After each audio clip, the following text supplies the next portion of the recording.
Hi friends, Mrs. McBride here, coming to you straight from my basement. Everybody in my house is still sleeping, so sorry about the bit of a glare here. We'll see how it goes. What we're talking about today is some tough projectile problems. So these are problems that are both at an angle and off a cliff, which is ones that we have not done yet before. Okay, so we're sort of kicking it up a notch and seeing how it goes. All right, so in general, we can still go ahead and do our same process here where we're doing our X and Y chart and we're writing out X, V, and T on this side, and we're writing out X, V naught, B, A, and T on this side, okay? Since this is being shot at an angle, we know that we have to break this initial velocity into its components, right? So we're going to start with the fact that we're going to break this into 12 sine and cosine of 45. I hope you're at home thinking to yourself, Mrs. McBride, in the X direction, we know that we use cosine, and in the Y direction, we know that we use sine, okay? Now, the nice thing about a 45-degree angle is that the sine and cosine are the same. So in this case, the initial velocity in both directions, let's use 8.49. Yeah, let's go wild and use 8.5.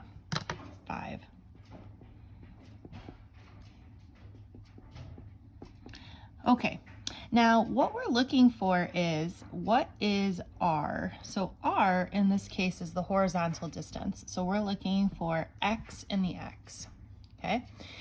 And it tells us that a stone is thrown off a bridge that is 20 meters above the river. So what we're going to find is that the stone is falling a distance of 20 meters. So since the stone is going down 20 meters, I'm going to make that a negative 20. All right. We also know, as always, the acceleration is negative 10. Okay. So what we're looking for is everybody's favorite. We're going to make time a question mark on both sides. Now, we would totally be in business. We could use the equation, don't write this down, but we could use the equation X equals V naught T plus 1/2 AT squared. The problem is that there would be two t's, and we'd basically have to solve a quadratic equation. And I'm not really going to do that right now. So what we have to do first, and what makes these tough problems, is that we first are going to solve for the final velocity. So this will be our first step. And then we're going to solve for the time as our second step.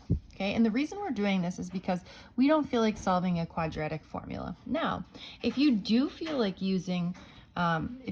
solving a quadratic formula, then go ahead and do that now. But my recommendation is that we do the final velocity first. Now, if we do the final velocity first, if we look at the information that we have here, we should be able to use the equation v squared equals v naught squared plus 2ax. Okay, or we get our initial velocity, remember we said was 8.5 in both directions, plus 2 times negative 10 times negative 20.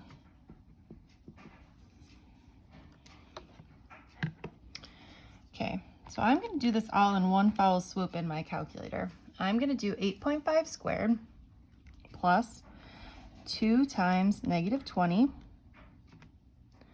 times negative 10. Oh, sorry.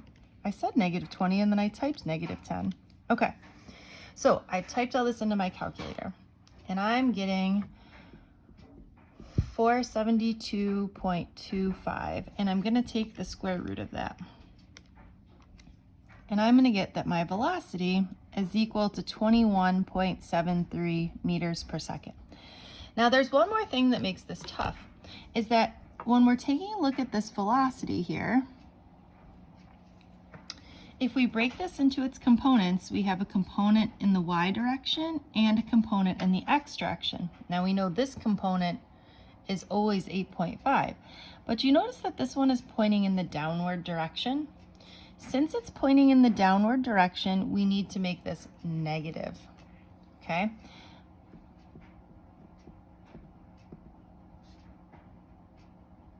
This is really important or we're not going to get the right answer. All right, so we did step 1. We found the velocity. Now we've got step 2. We got to find the time. This is good news because we should be able to use the easy equation because now we have all the information, right?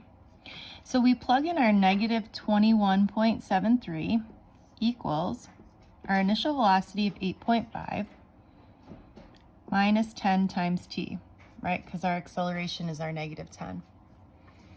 Okay, so I'm going to subtract 8.5 over to the other side. So what I really have is negative 21.73 minus 8.5, or I get negative 30.23 is equal to negative 10t. Or if I divide by negative 10, I get that the time is equal to 3.02 seconds. All right, now once we have the time, we know what to do with this, right? We bring this over here, and we're going to use our equation v equals x over t in order to solve for this. Okay, so we get 8.5 is equal to x over 3.02. Multiply both sides by 3.02.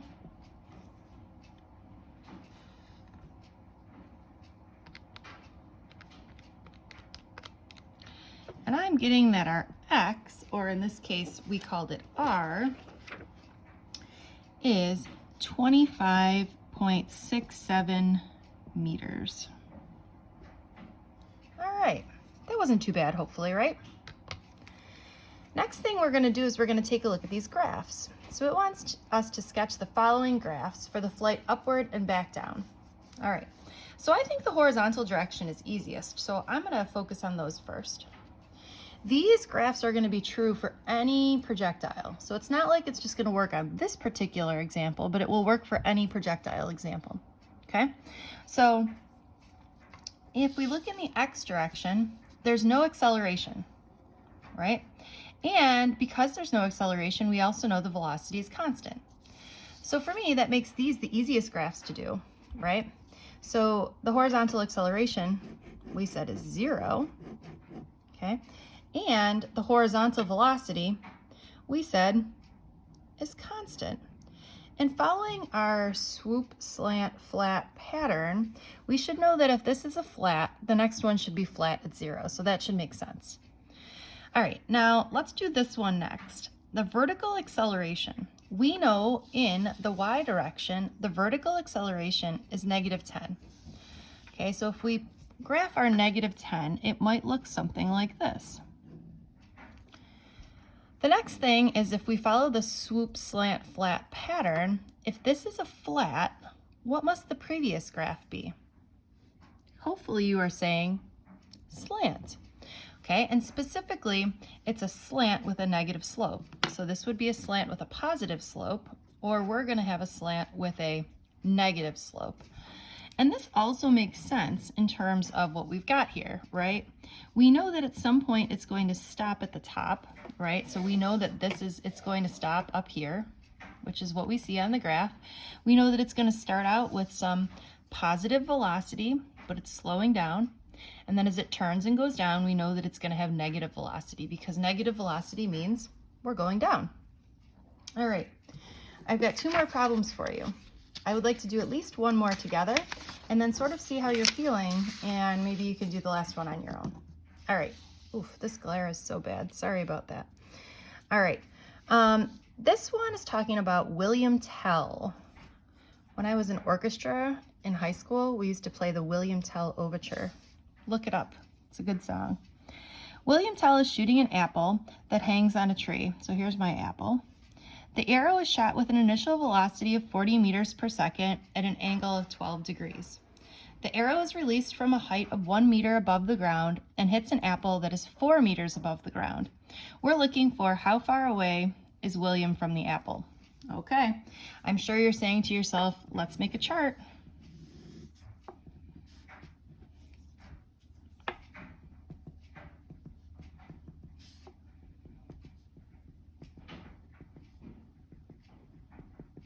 Okay, what do we know? Well, we know the arrow is shot with a velocity of 40 meters per second at 12 degrees. So the first thing we need to do is break that into its components. In the x direction, we know we're using cosine. And in the y direction, we know we're using sine. And I always like to get a number for this. So I'm going to do 40 cosine of 12, which in this case looks like it's 39.13. And 40 sine of 12, which looks like it's 8.32. Okay, now it says the arrow is released from a height of 1 meter and it hits the apple 4 meters above the ground. So what's our x and the y, or what's the total distance traveled in the y? Hopefully you said 3 meters. Okay, and this is positive because in this case we're going up, right? So we don't have to worry about falling down. In this case, we're moving in the upward direction. Okay. Next, we're looking for how far away is William from the apple. So we're looking for x and the x. I'm going to make time a question mark in both directions, and I'm going to set my acceleration equal to -10. Now, in the same time that we said this the last time, that we could use this equation, but it's going to have to make us do this quadratic formula because we're going to have a number, a t, and a t squared.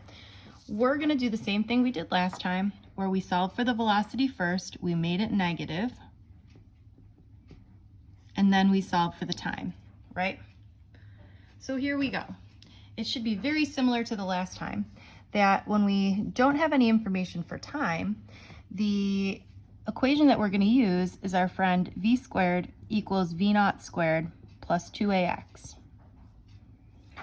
Or our initial velocity is this 8.32 squared plus 2 times -10 times 3.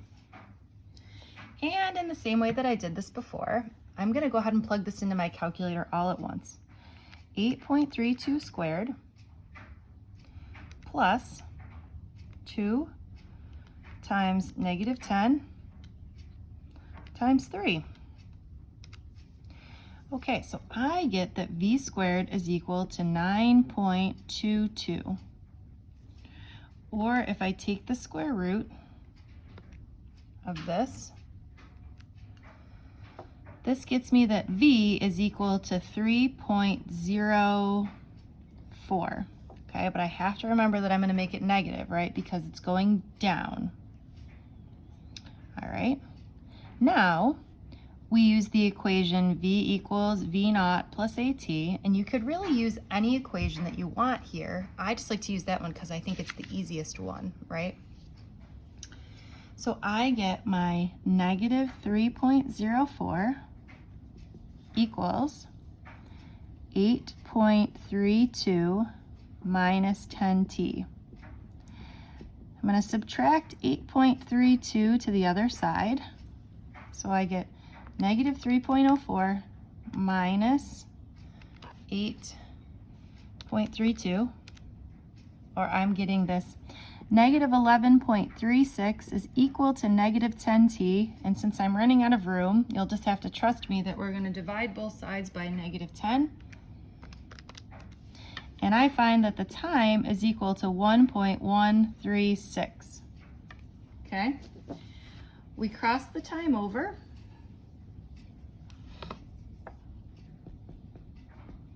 and again we use our equation, the only one that we can use on this side, v equals x over t, or 39.13 is equal to x over 1.136.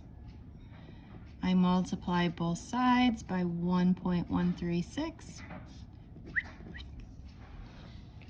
or I get 1.136 times 39.13. So I'm getting an x value, or a distance, of 44.45 meters. And that's how far our friend William is away from the apple. Okay, so we just solved for this. All right, piece of cake, right? last problem that we're gonna do. If you want, if you're feeling good, go ahead and pause the video and calculate this one on your own. This one's a teeny bit different just because I didn't want you to get bored. At Boston's Fenway Park, it is 310 feet or 94.5 meters from home plate to the left field wall, known as the Green Monster, which is 30 feet or 9.2 meters high. If the batter hits with an initial height of 0.9 meters at 35 meters per second and an angle of 45 degrees, does the ball clear the wall, hit the wall, or fall short? Now, I've always grown up a Yankees fan, so we're hoping that the ball falls short because we don't want these Red Sox to score a home run. All right, here we go. I'm sure you're saying, let's make a chart.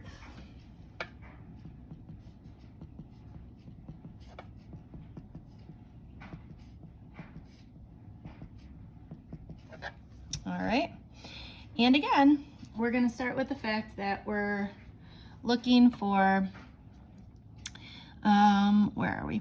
35 meters per second at 45 degrees. So I am going to, again, do 35 cosine of 45 and 35 sine of 45. And gotta love this 45-degree angle because the sine and cosine are the same. So for both of them, let's use 24.75.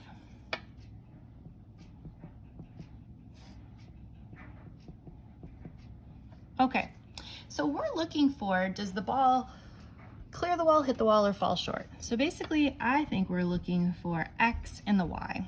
So we're spicing it up here.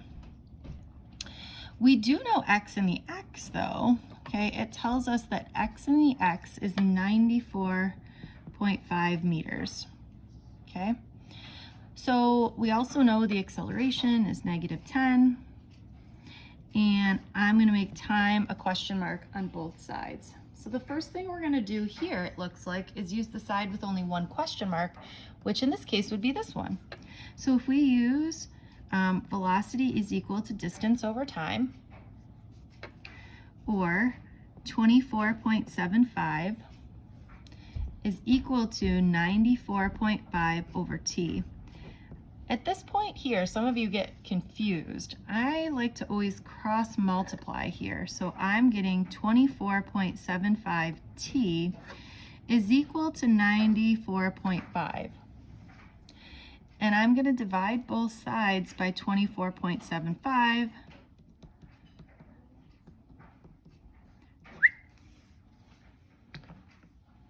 Or I'm gonna get 94.5 divided by 24.75. Or I get that the time, let's make this 3.82. Okay, now we're gonna cross this over here. And we're gonna solve for X. So we're looking for the equation without the V. The equation without the V, hopefully you're saying to yourself, is X equals V naught t plus 1/2 AT squared, okay? Or we're gonna get 24.75 times, 3.82 plus 1/2 of -10 times 3.82 squared. I just made it there. I'm gonna plug this into my calculator all at once. 24.75 times 3.82 plus 1/2 times -10 times 3.82 squared. So I am getting 21.58 meters, okay? Now, is this the right answer? Are we good? Well, I would say there's a little problem here. We haven't taken into account this. we haven't taken into account that we started at this height, right? So for me, I still have to add 0.9 meters because that's really the height of the batter. So we still have to take into account that that's how high the ball went, but it started at 0.9 meters.